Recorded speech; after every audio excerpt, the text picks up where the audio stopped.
Hola a todos y a todas, bienvenidos a nuestro canal. Hoy vamos a hablar del ingreso mínimo vital, como sabéis, una prestación estrella que el gobierno de coalición de Pedro Sánchez, del PSOE, junto con Podemos, puso en marcha, en funcionamiento, a principios del año, en el segundo trimestre del año 2020. Un ingreso mínimo vital que, según nos lo presentaban, iba a ser realmente revolucionario, iba a acabar con la precariedad de muchas familias que lo estaban pasando realmente mal. Y no solamente eso, que sino con la llegada de la pandemia, había muchas familias que necesitaban en estos momentos esa ayuda extra para poder pasar esta crisis, y por lo tanto se vendió y se anunció a bombo y platillo la llegada de una prestación que aparentemente, tal y como fue presentada, iba a ser la panacea y la salvación de muchas familias. Se habló incluso de cifras, si iba a llegar a 1 millón de personas, etcétera, etcétera, etcétera. El encargado de presentar la nueva prestación fue el vicepresidente Pablo Iglesias, y bueno, nos hizo un alarde de casi diría yo que lacrimógeno de la situación que mucha gente vive y cómo este ingreso mínimo vital iba a solucionar todos los problemas de las familias. Aquí podéis ver, por ejemplo, cómo se hablaba de cantidades, unas cantidades que, bueno, sin llegar a permitirte que pudieras tener una vida maravillosa, sí por lo menos iba a cumplir los requisitos básicos para cubrir tu dignidad como persona y sobre todo llenar la nevera, que era lo más importante, ¿no? Ya desde un principio se vieron cosas que no cuadraban muy bien, eso de tener que mirar los ingresos del año pasado, sobre lo que hablaremos posteriormente. Determinados requisitos que había en la concesión o en la solicitud del ingreso mínimo, ya vimos que había un montón de cosas que no parecían muy lógicas, ¿no? Pero bueno, así todo se nos hablaba de que al menos 850.000 hogares iban a llegar a percibir este ingreso mínimo vital. Eso supondría que cerca de 2 millones por lo menos de personas iban a poder beneficiarse de esta ayuda. Como veremos, la realidad luego fue otra, bastante diferente. Incluso surgieron los debates sobre el tema de cómo la economía sumergida y demás, pero bueno, vamos a ir centrándonos poco a poco en el tema y vamos a ver cómo presentaba Pablo Iglesias el ingreso mínimo vital ante los medios de comunicación. Es un momento muy especial para mí. Hace 6 años, cuando nació mi formación política, el ingreso mínimo vital era una de nuestras propuestas más importantes y se nos dijo de todo. Es un orgullo como vicepresidente hoy defender aquí una medida que probablemente sea el mayor avance en derechos sociales en nuestro país desde la aprobación de la Ley de Dependencia en el año 2006. Bien, como podéis ver, ya comienza la presentación el vicepresidente Pablo Iglesias con una mentira. Nos vende que una de las cuestiones que ellos iban a potenciar era el ingreso mínimo vital que venía en su programa, etcétera, etcétera, etcétera. Y que era el avance más grande en la historia de nuestro país desde que se aprobó la Ley de Dependencia. Señor Pablo Iglesias, mejor no hablamos de la Ley de Dependencia, mejor no hablamos de los cientos y miles, y aquí sí que hablo de primera mano, de familias que han estado esperando durante años, repito, la concesión de la Ley de Dependencia y que sus familiares se han muerto mientras esperaban esa ayuda. Pero repito que miente ya nada más empezar, porque lo que ellos promulgaban en su programa era una renta básica universal, una renta básica que se iba a otorgar a todos los españoles, tuvieran o no tuvieran ingresos, tuvieran o no tuvieran trabajo, una renta que se iba a adjudicar por el simple hecho de ser ciudadano. Poco tiene que ver con el ingreso mínimo vital. El ingreso mínimo vital es una prestación para cubrir las necesidades básicas de familias que no tienen ingresos. No tiene absolutamente nada que ver con lo que ustedes promulgaban en un principio. Y no solamente eso, sino que no ha conseguido su objetivo. O sea, que no mienta, por favor. Que el ingreso mínimo vital que hemos aprobado en España es un ejemplo para otros países. Ojo a lo que acaba de decir. El ingreso mínimo vital es un ejemplo en Europa. Madre mía del alma lo que nos espera a todos los europeos. Pobres de los franceses, italianos, alemanes, pobres de ellos. Si el ingreso mínimo vital que se ha establecido en España es un ejemplo, por favor. Además, el ingreso mínimo vital es un instrumento especialmente útil para luchar contra la pobreza infantil. ¿Y qué vamos a decir de luchar contra la pobreza infantil? ¿Qué vamos a decir de luchar contra la pobreza infantil, señor Pablo Iglesias? Revise usted las condiciones que han colocado en ese ingreso mínimo vital. Revise, por favor, detenidamente y verá que poco o nada ha servido para ayudar a la pobreza infantil. Absolutamente nada. A día de hoy son cientos, miles las familias donde los niños apenas tienen para comer, si no fuera por organismos como la Cruz Roja, etcétera, etcétera, asociaciones de vecinos o las ayudas de los familiares. Poco tiene que ver. Revíselo, por favor. Sin embargo, el ingreso mínimo vital no es solamente una medida de justicia social, es también una medida imprescindible para la recuperación económica. Esos 462 euros que van a llegar a los bolsillos de algunos compatriotas no se van a ir a un paraíso fiscal, no se van a ir a cuentas en Suiza, van a ir directamente al consumo, porque la gente que va a cobrar el ingreso mínimo vital no tiene capacidad de ahorrar y va a ayudar a que muchos autónomos y que muchas empresas puedan seguir facturando. Señor Pablo Iglesias, es una forma bonita de intentar querer convencer a la oposición y a otros organismos o otra gente que no están de acuerdo con el ingreso mínimo vital. Decirles, no, hombre, como les vamos a dar un pastizal, pues esta gente va a gastarse ese pastizal en las tiendas, en los barrios, en los supermercados, y eso va a hacer que la economía se actualice. Vamos a ver, señor Pablo Iglesias, el ingreso mínimo vital nace con el único objetivo de que la gente pueda comer, que la gente pueda tener un techo, que la gente tenga dignidad. No nace con el objetivo, no es que esto va a movilizar la economía nacional. Que tengamos que justificar el ingreso mínimo vital diciendo que es que esto va a mover la economía nacional, apaga y vámonos. Estamos trabajando ya con otros gobiernos de signo político diferentes al nuestro, como el gobierno de Portugal o como el gobierno italiano, para impulsar un ingreso mínimo vital europeo que contribuya también a reforzar el cuarto pilar del estado del bienestar en Europa. Sí, lo habéis oído bien, el cuarto pilar del estado del bienestar en Europa. Y para eso vamos a hablar con los portugueses y con los italianos, que seguro que lo que vamos a conseguir va a ser maravilloso, y vamos a instalar un ingreso mínimo vital europeo. ¿Vale? ¿Y qué hacemos con él aquí entonces? El ingreso mínimo vital, por definición, es un ingreso para cubrir las necesidades vitales de las personas y poco tiene que ver la situación de un alemán con la situación de un español. Pónganse de acuerdo en Europa para que todos los países cubran las necesidades básicas de los ciudadanos. Eso es lo que tienen que hacer y que en cada país europeo exista un ingreso mínimo para la gente que no tiene trabajo, para la gente que no tiene para comer. Esto no es una paguita, como luego le van a decir muchos partidos políticos. Esto es una cuestión de necesidad. Es una cuestión para que la gente pueda llenar la nevera, para que sus hijos puedan cambiar los zapatos, para que tú a un niño de 8 años, cuando ya el hombre no puede meterse los zapatos porque ya no le entran, puedas comprarle unos zapatos, sin necesidad de tener que hacer remiendos en la ropa, sin necesidad de que pasen penurias o de que el niño coma todos los días arroz blanco con salchichas.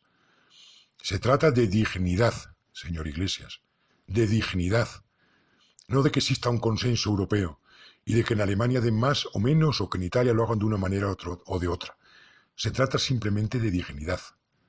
Los poderes públicos mantendrán un régimen público de seguridad social para todos los ciudadanos que garantice la asistencia y prestaciones sociales suficientes ante situaciones de necesidad, especialmente en caso de desempleo. Aprobar el ingreso mínimo vital es una manera de creernos la Constitución y de entender que la mejor manera de ser patriota no es envolverse en una bandera, es asumir lo que significa el interés general. Tiene usted razón. Ser patriota no es envolverse en una bandera. Y es cierto, en la Constitución viene reflejado lo que usted acaba de decir. Ahora, por favor, solo le pido una cosa. Revise los resultados del ingreso mínimo vital, revíselos y después díganos si de verdad cree que se están cumpliendo con los objetivos. Revíselos. El ingreso mínimo vital, señorías, también tiene que ver con la libertad, por algo tan sencillo.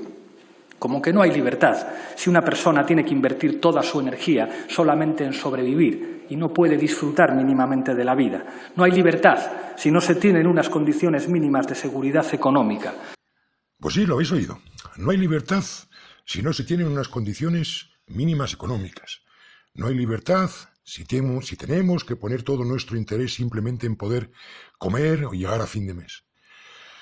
Pues señor Pablo Iglesias, como vicepresidente del gobierno, aunque ahora ya está usted en otros temas, pero como vicepresidente del gobierno, le tengo que decir muy claramente, en este país no hay libertad.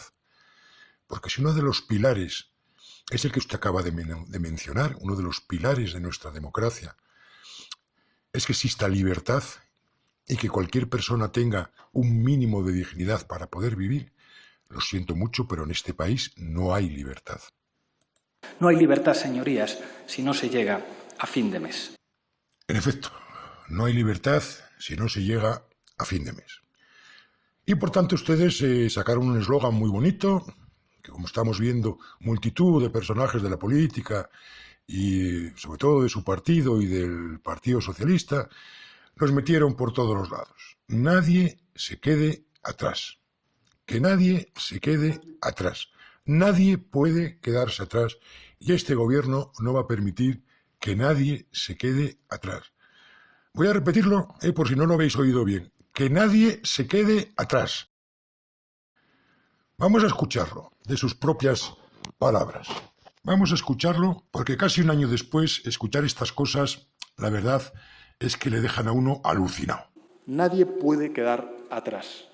Y nosotros, en nombre de todos, en representación del Estado, tenemos que garantizarlo. Que no dejemos a nadie atrás, que no dejemos a nadie atrás, que no dejemos a nadie atrás.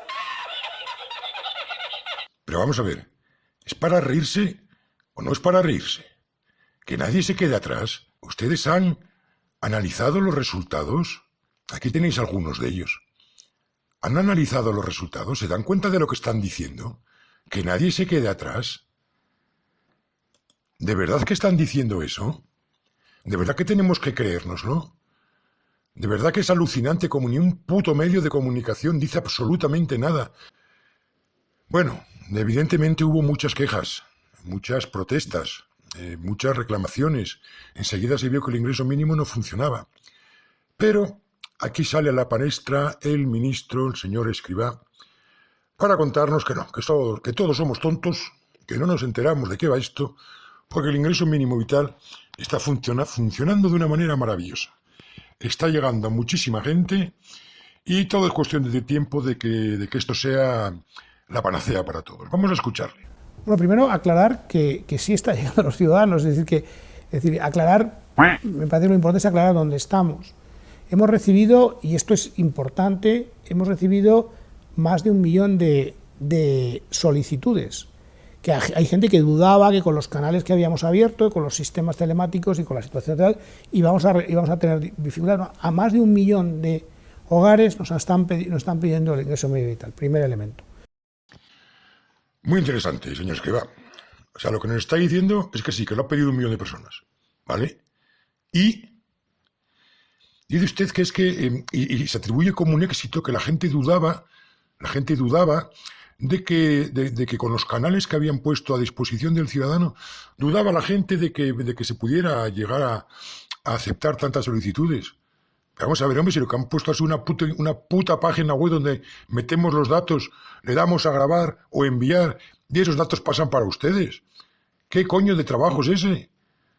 Ya no vamos a hablar de que, bueno, hubo momentos en que la página estaba tan saturada que había gente que en los primeros días no pudo entrar. Pero vamos, atribuirse un éxito a que se hayan podido recibir todas las solicitudes que se hicieron, a mí me parece de risa. Me parece auténticamente de risa. Y que lo atribuya como un éxito. Vamos, para alucinar. Segundo elemento. Hemos contestado a más de 500.000 de familias ya. Quien tenga cierta experiencia administrativa y sepa lo que es gestionar un expediente de un ingreso mínimo vital. Por ejemplo, las comunidades autónomas llevan con rentas mínimas muchos años y tardaron años en desplegar realmente estas. Nosotros en unos pocos meses, son los datos que estoy dando. Bueno, como podéis imaginaros, esto ya empieza a ser... es cuando uno se empieza a calentar, cuando escucha estas cosas, ¿no? O sea, hemos contestado a casi 500.000 de solicitudes. Partiendo del hecho de que más de 100.000, 100 y pico mil, no recuerdo ahora la cifra exacta, se concedieron de oficio, el hecho es que a finales del año 2020 solamente habían contestado a 300 y pico mil solicitudes, la mayoría de ellas denegándolas sin ningún motivo aparente ni causa justificada.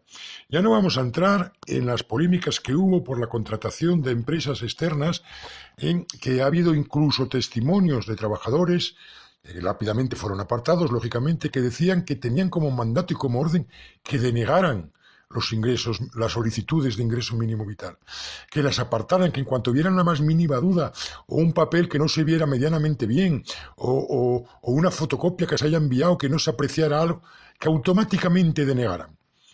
Esa es la manera de llegar a las 300.000 más las 100 y pico mil que dieron ustedes de oficio. No se cuelgue medallas que no merece. No se cuelgue medallas que no merece.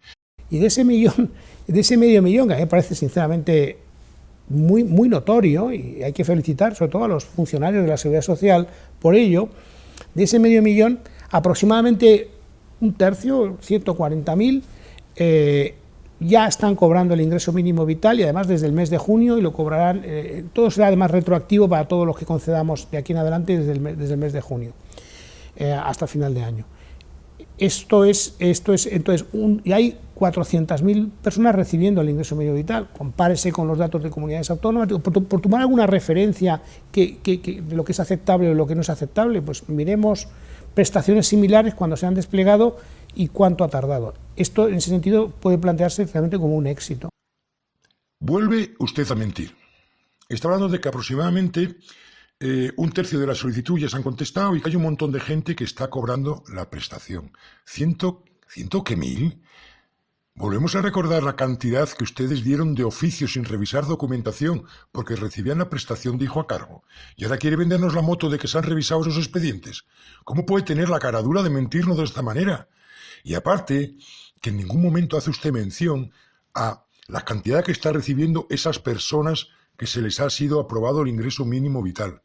Personas que están cobrando 10, 15, 20, 40, 70, 80, 100 euros. Muévase un poquito por las redes sociales. Entre en los grupos de Facebook, entre en Instagram. Revise el Twitter, que está para algo más que para hacerse publicidad. Revise lo que la gente está cobrando y se dará usted cuenta que todo lo que usted está contando ahí es una milonga. Es una milonga que nos está mintiendo, que está engañando a gente necesitada, a gente que no tiene para llegar a fin de mes. No se cuelgue medallas que no merece, señor Escrivá. Después hay efectivamente un porcentaje importante que no cumple los requisitos, como un tercio aproximadamente de las que estamos resolviendo no cumple los requisitos, sobre todo de renta y patrimonio. Pues es natural, se intenta, se pide, y después pues es muy importante también que se resuelvan bien todos estos casos que por razones de equidad de la propia prestación. Sí, lo ha dicho, por razones de equidad.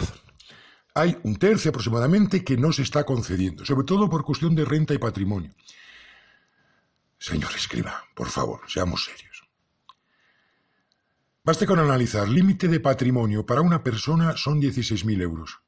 16.000 euros. Es decir, que si yo tengo un pisito que no es mi vivienda habitual, o una propiedad, o un coche, o una autocaravana, o cualquier cosa, y pasa de 16.000 euros, ya no me lo van a dar. Eso sí, que lo tuviera el año pasado. Que lo tuviera el año pasado, no este año.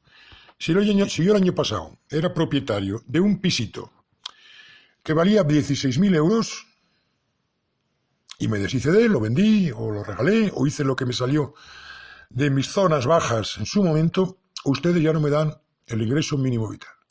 16.000 euros de patrimonio. Pero si eso es lo que cobra usted en un mes, señor Escrivá, eso es lo que cobra usted en un mes. y está hablando del patrimonio de la gente para utilizarlo como requisito para no darles el ingreso mínimo, 16.000 euros.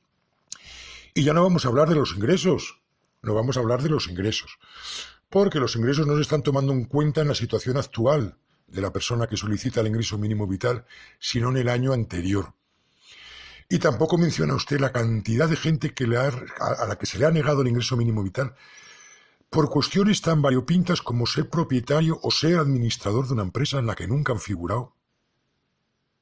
De eso hubo una avalancha de casos por pertenecer a sociedades mercantiles a las que no han pertenecido nunca, o sociedades mercantiles, empresas que llevan cerradas años y años.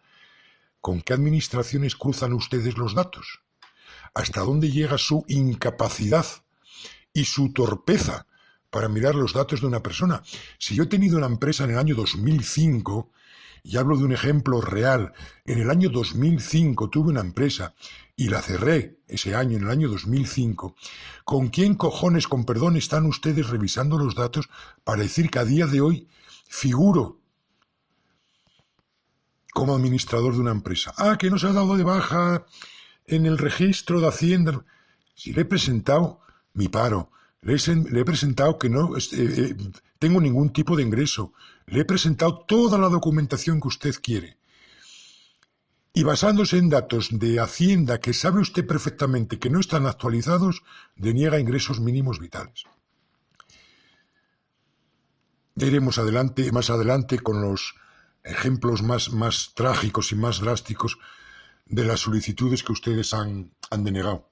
Iremos desglosándolo, por eso quiero que todos los que estáis viendo este vídeo contéis vuestro caso en los comentarios y que pongáis si os lo han denegado, el motivo, porque en los siguientes vídeos vamos a ir analizando esto para descubrir sus mentiras y para descubrir sus falsedades y para que la gente sepa que tenemos un gobierno que nos miente. Y después hay un tercio de aproximadamente, incluso algo más, que estamos pidiendo subsanación. Nosotros hace unos cuantos ya semanas o meses incluso nos dimos cuenta que en algunos procedimientos habituales de funcionamiento de la Seguridad Social y con su forma estándar de operar, probablemente podíamos agilizar todos estos procesos. Por ejemplo, el padrón, en lugar de pedírselo a una persona, podríamos cruzarla con el INE, pero para eso había que cambiar una ley, porque el INE solo lo puede utilizar para temas electorales y no podía darnos los datos. Esto ha habido que, o por ejemplo, con la agencia tributaria, cruces con las comunidades autónomas. Todos esos sistemas de cruces ya los resolvimos nosotros hace 3 o 4 consejos de ministros cuando hicimos cambios en reales decretos. Esto no es de ahora, esto es de hace 3 o 4. Y ahí es donde se han conseguido, yo creo que, agilizar los procedimientos y vamos a ver viendo pues, un conjunto importante de reconocimientos de ingresos mínimos vitales que ya se están produciendo en las próximas semanas. Es para reírse, no es para reírse. Pero vamos a ver. Nos está diciendo que el proceso por el cual se puedan comprobar los datos, que es con difícil, porque tienen que, por ejemplo, y pone usted mismo el ejemplo del padrón, hay una ley que impide pues que se puedan cotejar los datos. Señor Escrivá, ¿usted qué piensa de los españoles? ¿Para qué nos pide que le presentemos el padrón del ayuntamiento? Para que luego ustedes lo tengan que comprobar. Es decir, usted nos manda a ir al ayuntamiento, nos pide un padrón, el certificado de empadronamiento. En la primera base, en las bases del ingreso mínimo vital, solamente ponía certificado de empadronamiento, nada más. Cuando empezaron a denegar solicitud tras solicitud, es cuando nos dimos cuenta, los que teníamos que solicitar el ingreso mínimo vital, que no servía con un certificado de empadronamiento normal, que tenía que ser el colectivo histórico, porque se estaban denegando muchas solicitudes debido a que en el empadronamiento histórico colectivo se veía que había otras personas que habían convivido hace menos de un año con la persona que solicita el ingreso mínimo. Lo que usted está haciendo es presuponer que el español es mentiroso y un falsificador. Eso es lo que usted está presuponiendo, porque si usted manda a los españoles que vayan al ayuntamiento, a pedir un certificado de empadronamiento histórico colectivo, donde figura absolutamente todos los datos. Y si esos datos son correctos, ¿qué coño tiene usted que ir a mirar, cruzar datos con el INE o cruzar datos con nadie? Usted ha pedido un documento, yo le presento el documento y ese requisito está cumplido. Es así de sencillo.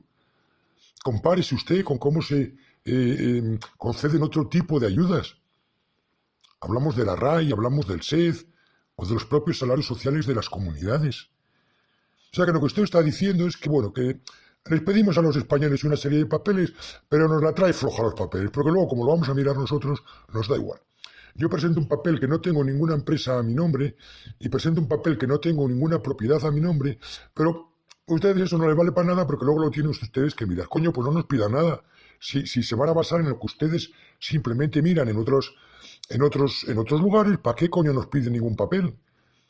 Para perder tiempo, para marearnos, para hacernos creer que esperar una cola en el ayuntamiento de 2 horas para solicitar un certificado de empadronamiento, esperar otros 20 días para que nos lo den, y una vez que lo tengas decir, bueno, ya lo tengo, ya por fin les puedo mandar la documentación y con esto ya... No vale para nada. Si no vale para nada, que lo presentéis. Si ellos lo van a mirar en otro sitio, que es una estupidez. ¿Hasta qué punto hemos llegado?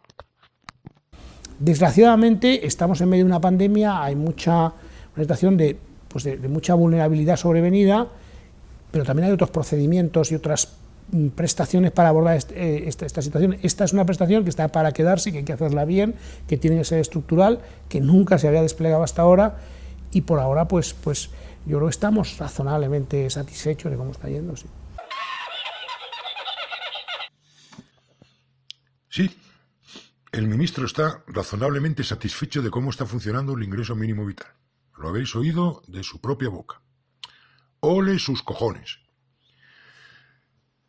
No sé, a veces las palabras no llegan para describir este tipo de afirmaciones de nuestros políticos, los que teóricamente tienen que mirar por nuestro bien. A veces no llegan. Dice que el ingreso mínimo vital está funcionando razonablemente bien. Dice que está llegando a la gente. Y en este último corte habéis escuchado cómo ha dicho perfectamente que estamos en pandemia y que ha llegado una vulnerabilidad sobrevenida que nos esperaba y que bueno, que hay mucha gente que lo está pasando mal debido a eso. Claro, como ha llegado una pandemia a principios de 2020, hay mucha vulnerabilidad, de mucha gente que se ha quedado sin trabajo ahora y que se ha quedado con el culo al aire. Por eso entonces ustedes lo que miran son los ingresos del año anterior, porque ustedes son muy lógicos. Entonces, yo en el año 2019 tenía mi trabajito o tenía mi pequeño negocio, vamos a suponer que tenía una pequeña, pues no sé, un pequeño bar, una pequeña cafetería o una pequeña tienda de comestibles, por ejemplo, me iba medianamente bien, o por lo menos iba subsistiendo. Llegó esta puñetera pandemia y yo me he quedado sin el negocio, he tenido que cerrar. Entonces, ustedes, aplicando una lógica maravillosa, dicen, bueno, pues vamos a mirar los ingresos del año anterior, para ver si usted no tenía ingresos del año anterior y entonces así le doy el ingreso mínimo. Porque si tiene ingresos o no los tiene, ahora a mí me importa 3 huevos porque lo que voy a mirar es si usted se hizo millonario en el año 2019. Eso es lo que nos está diciendo. Esta cuestión la analizaremos más adelante en vídeos posteriores, pero mirar los ingresos del año anterior para cubrir las necesidades de gente que lo está pasando mal ahora. Esto presupone que si tú has trabajado en el 2019 y 2018, has tenido que ganar el suficiente dinero y has tenido que ahorrar el suficiente dinero para que tu familia viva todo el 2020 sin un puto duro de ingresos, sin meter ni un euro en el bolsillo. Eso lo podrán hacer ustedes con sus sueldos millonarios. El español de a pie, el usuario medio, no puede hacer eso. Ni siquiera los autónomos. Que por cierto, usted dice al final de este último corte que hay otros medios para pedir otro tipo de ayudas y subvenciones.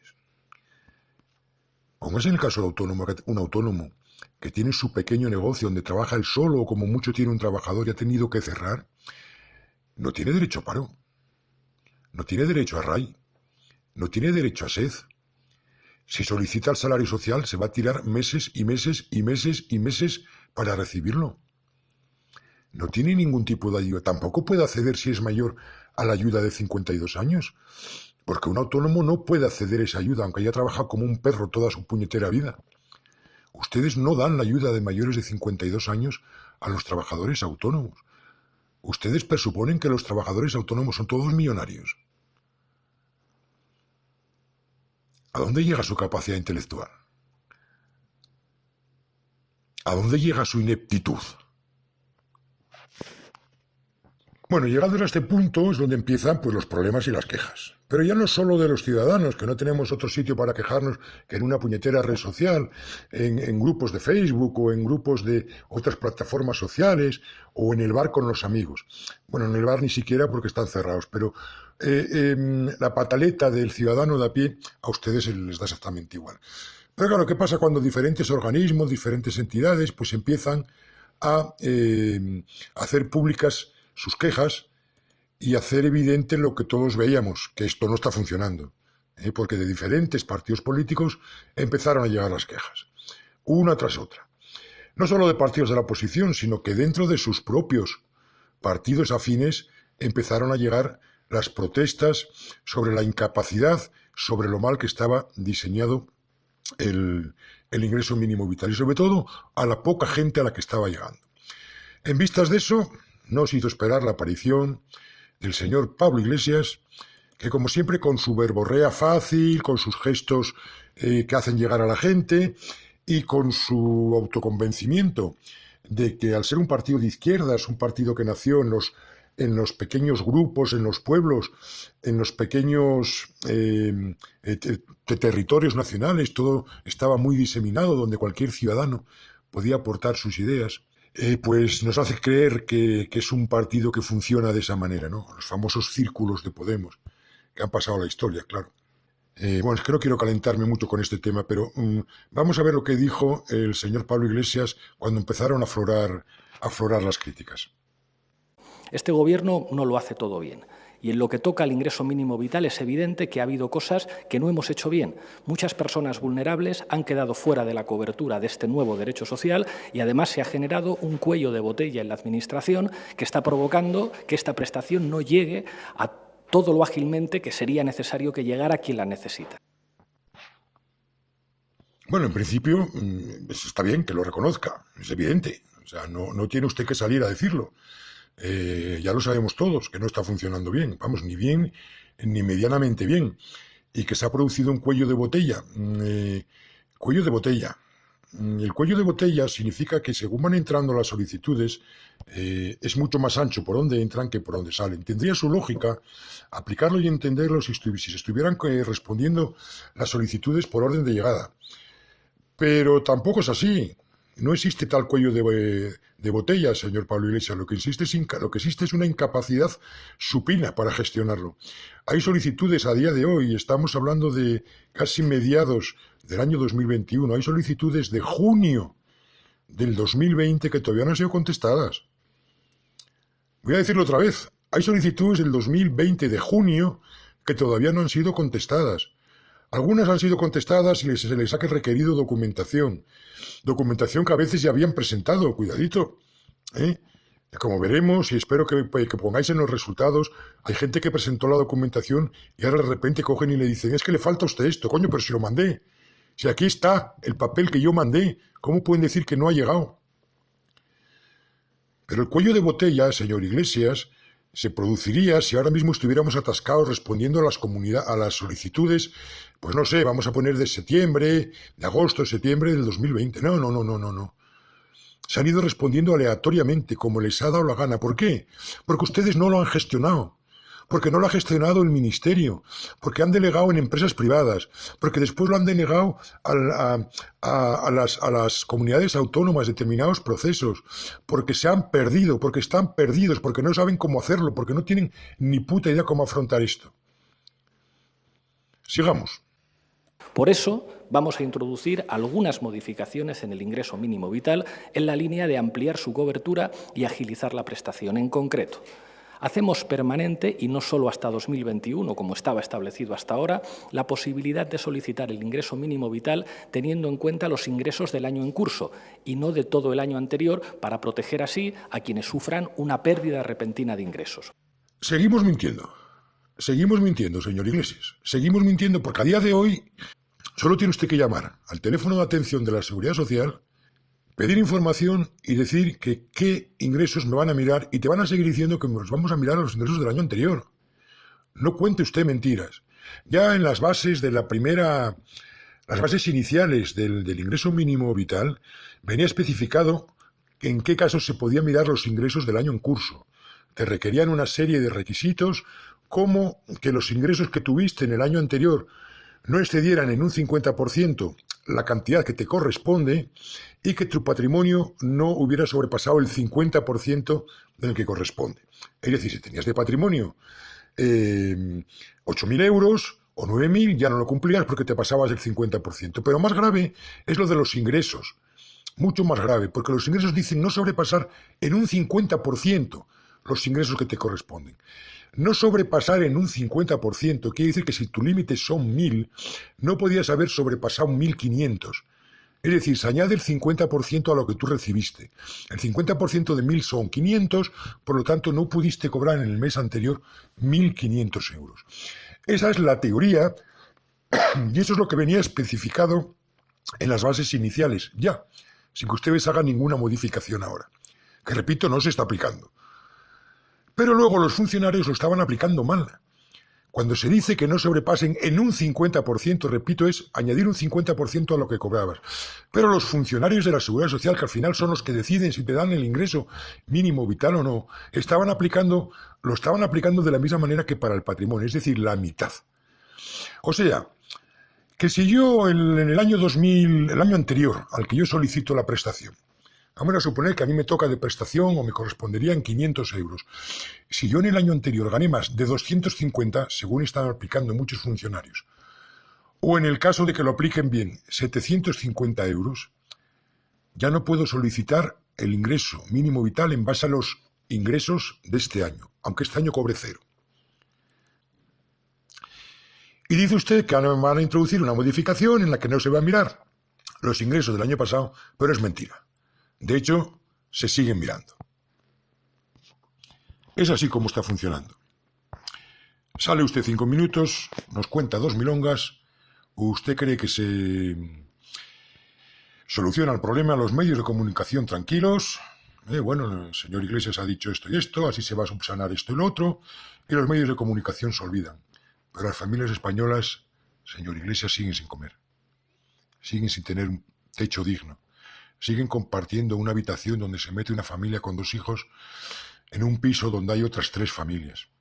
Que eso también lo trataremos. Y por favor, repito, comentárnoslo en los comentarios del vídeo porque hay mucha gente así. Pisos de 3 habitaciones donde viven 3 familias y por eso se deniega el ingreso mínimo vital. Es una vergüenza. Sigamos adelante. Reducimos de 3 a 2 años de vida independiente que deben demostrar las personas menores de 30 años para acceder al ingreso mínimo vital, para incluir así a más jóvenes en este nuevo derecho. O sea, que reducimos de 3 a 2 el tiempo en el que los jóvenes tienen que demostrar que tienen una vida independiente. Mire, el problema del ingreso mínimo vital es que las normas o las bases se han ido pensando en cómo el español no se puede escaquear o no me puede hacer trampas para que yo le dé el ingreso mínimo, en vez de hacerlo al revés. Vamos a ver qué necesidades tiene la gente y vamos a pedir los requisitos donde ellos puedan demostrar su necesidad. ¿Realmente importa que una persona de 27 y 28 años lleve 3 años solo o 2? ¿Realmente importa? Seguimos. Permitimos que los servicios sociales puedan acreditar algunos de los requisitos necesarios para acceder al ingreso mínimo vital, para incluir, por ejemplo, a muchas personas sin hogar que tienen muchas dificultades para empadronarse. Ahora sí. Ahora sí. Ahora sí vamos a preguntar a las comunidades y a la gente que gestiona los servicios sociales, ahora sí vamos a pedirles datos porque ahora es importante. Porque nosotros no sabemos. en una palabra. Pero hace no mucho, hace unos minutos, haber escuchado al ministro Escrivá diciendo que es que no era posible, que había unas dificultades enormes para poder cruzar datos. Y ahora de repente lo vamos a dejar en manos de las comunidades autónomas. Coño, pues déjenselo todo a las comunidades autónomas, que ya tienen todos los datos. Y es muy sencillo, si una persona está cobrando el salario social, automáticamente tenéis ustedes el ingreso mínimo. Y listo. Si ustedes dicen que van a mirar o pedir datos a la comunidad autónoma para ver si le pueden dar el ingreso mínimo vital, coño, no sea usted torpe. Díganlo de otra manera. Vamos a hablar con las comunidades autónomas y automáticamente aquella gente que las comunidades autónomas le tienen concedido a una persona un salario social o una renta mínima, como se llama en cada comunidad, automáticamente le vamos a dar el ingreso mínimo. Y permitimos que haya más de 2 titulares del ingreso mínimo vital en un mismo domicilio, entre otras mejoras. Tremendo. Tremendo el avance. Permitimos que haya 2 titulares del ingreso mínimo en un mismo domicilio. 2 sí, 3 ya no. ¿Y por qué 2 sí y 3 no? No sé, porque se nos ha ocurrido. Oye, mira, que nos sentamos ahí a discurrir y coño, dijo alguien, oye, pues mira, vamos a ver si para 2 sí, para 3 no, porque el de 3 es más pobre. Y ese como es más pobre, pues a ese no se lo vamos a dar, que se joda. Pero, vamos a ver, estas ideas brillantes que tienen ustedes, ¿a quién se le ocurren? ¿A quién? ¿Quién ha decidido este cambio? ¿Qué mente brillante desde su sillón, despacho y butacón ha decidido esto? Y ya no vamos a hablar de otras cuestiones, porque hay cuestiones muy interesantes. Aunque ya os digo que vayáis dejando comentarios porque vamos a hablar de todas estas injusticias. Pero, por ejemplo, un caso muy sencillo. Fulanito y fulanita están casados, se separan y fulanito se va a vivir a un lado y fulanita se queda viviendo en otro lado. Si la separación se produjo hace 6 meses, no hay ingreso mínimo vital. No, porque no llevas un año conviviendo. No llevas un año conviviendo. Entonces no te lo damos, aunque te mueres de hambre. Pero hay más. Imagínate que llevas un año viviendo tú solo. Un año viviendo tú solo y de repente tu hijo que vivía con tu pareja dice, oye, que me voy a vivir contigo, papá o mamá, me voy a vivir contigo. Y se viene a vivir contigo. Y hace menos de un año que se viene a vivir contigo. Tú pediste el ingreso mínimo vital. Pero como tu hijo no lleva un año viviendo contigo, ya no cumple el requisito de un año viviendo la unidad familiar. Cuando yo sí llevo un año solo y sin ingresos. Incongruencia tras incongruencia. Torpeza tras torpeza. Incapacidad al máximo nivel. Y lo cierto es que, bueno, ahí están los dos, Pablo Iglesias, Escrivá, muy orgullosos de lo que han hecho. Pero me llama especialmente la atención un tuit, porque desde que salió el ingreso mínimo vital y todo fue un caos y todo es un despropósito, el señor Escrivá en sus redes sociales dejó de poner cosas sobre el ingreso mínimo vital, cuando al principio lo estaban aprobando se cansaba de poner cosas, ¿no? Pero es muy curioso porque ha puesto un tuit donde sale una señora diciendo unas palabras realmente interesantes. Voy a dejarlo en eso, en interesantes. Dice, la paz no es solamente la ausencia de guerra. Mientras haya pobreza, racismo, discriminación y exclusión, difícilmente podemos alcanzar un mundo de paz. Señor Escrivá, señor Pablo Iglesias, en este país hay discriminación. Ya no voy a entrar en los otros temas de racismo y demás, pero en este país hay discriminación, hay exclusión y hay mucha pobreza. Hay mucha gente pasándolo muy mal. Hay mucha gente que para sobrevivir tiene que hacer lo que sea. Sí, tiene que hacer economía sumergida. ¿Cómo si no van a comer? Bueno, amigos y amigas, creo que hemos hecho una presentación bastante completa de lo que es el ingreso mínimo vital, de sus fallos, de sus errores, de la torpeza de este gobierno para poner en marcha, en funcionamiento, esta prestación, esta ayuda para las familias necesitadas. Y en los próximos vídeos vamos a ir comentando un poco esto, los motivos de denegación principales que ha sufrido la gente Y sobre todo un aspecto muy importante, y me gustaría que nos lo perdierais, que es qué tenemos que hacer para que nos den ese ingreso mínimo vital. Aunque no lo creáis, muchas veces el error de concepto que tenemos a la hora de plantear la solicitud es la causa de que no nos lo den. Y en una prestación con unos requisitos tan, digamos, estrambóticos como esta, creo que es importante centrar bien los términos y las bases que tienen para la concesión y aprovecharlos. Entonces no os perdáis en los próximos vídeos, porque en uno de ellos vamos a explicar claramente qué tenemos que hacer para que nos concedan el ingreso mínimo vital. De verdad, no os lo perdáis. Suscribiros por favor al canal, darle a la campanita para que os lleguen el aviso de nuevos vídeos, y ya, si no es mucho pedir, darle también un me gusta al vídeo. Nada más. Muchas gracias por escucharnos y contamos con vuestra colaboración. Un abrazo fuerte.